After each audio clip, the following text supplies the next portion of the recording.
Hey, I'm Tegan from Tegan and Sara, I'm Sarah from Tegan and Sara. and you are watching Buzznet.com. All right, I have some pretty good questions here for you.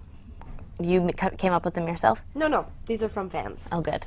Okay, the first question is from someone who I'm going to probably mutilate their name, but looks like Aston. Aston. Aston, how do you handle rejection? It's like Aston knows you. My big thing about rejection is that there's like if it's in I assume they're asking from a personal romantic perspective potentially. Let's pretend. Let's pretend that they are. I think that love is tricky, life is tricky, and as much as you take it personally, I think it's always easiest to respect the other person, to have some compassion for the fact that sometimes people just don't want to be. So when someone Be your rejects boo. you, you need to say, "That's okay. I love you." So If I you loved respect that them. you reject me. Yeah. Well, maybe not. I expect that I respect that you rejected me. But maybe it's okay to say like, I respect your decision to reject me, and you'll regret it later. Snap. Okay, Sugar split out. That's the name of the person. Yeah.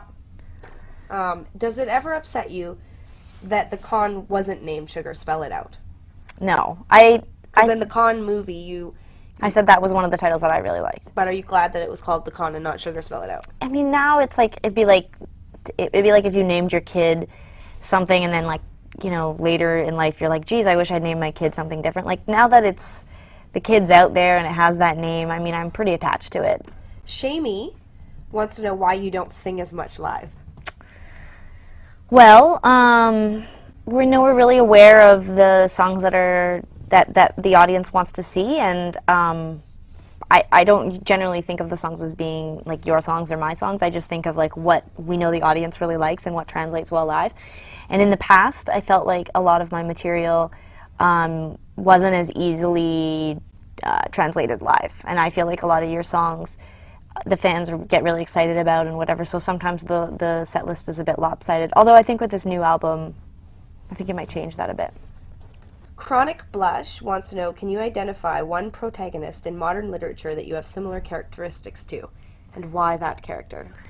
I don't know if I would pick one character, but there's an overall theme of character in literature that I am drawn to, and that is the middle-aged, newly single, going through a crisis man. A lot of my favorite books, like an example would be Independence Day by Richard Ford. The main character is a middle-aged man going through a midlife crisis. He's a real estate agent. He's like in his 40s. He's super introspective. He's thinking existentially. That is the character that I really relate to. Rubik's Cube wants to know if you ever listen to French music or musicians from Quebec. Good question. I do listen to French music. I don't listen to a ton of contemporary French music, and I don't listen to a lot of French music from Quebec specifically. But I do love old French music, and that comes from my grandparents both of them being French, and so I'm a sucker for that stuff. I think it's beautiful. Dionique, again, I don't know if that's how you really say it, but that's how it looks, wants to know why Rob no longer plays drums in the band, which I think is hilarious because he's been out of the band for 5 years and people still ask. Rob went on to do lots of really terrific things in his life, and he's not playing with the band now, but we are still good friends, and we look back. He just helped me buy paint for your new apartment. He started a painting business. He's very successful. He is still a great friend of ours, and I who just knows? worked with him on On a short, yeah. That's right. I hired him to play drums on a project that I produced this spring. So Yes. he's still playing drums and he's doing He is well. still he's fantastic. He's a great guy. Yeah. Okay, Grapefruit Moon 1 wants to know what it was like working with Tiesto. He was awesome. He was super. We performed with him at Bonnaroo last year, which was great, and then we collaborated and wrote a song together for his new record. He's super nice. Really great guy. Has a great sense of melody, and it's not obviously the type of music that we make, but I really appreciate what he does, and I loved making the song, and I think it's really cool, and he's great.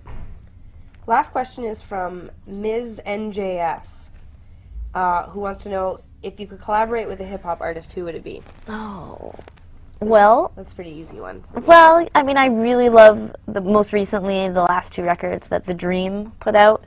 I love those records. I guess they're like, I don't know if they're as hip-hop-y as they are R&B sort of, but I've always loved Q-Tip's voice. I have this fantasy about doing a record with a boy, and I never pick rock boys. I always pick like vocals that I loved from like R&B and hip-hop records. So maybe I would collaborate with Q-Tip. Cool. Word.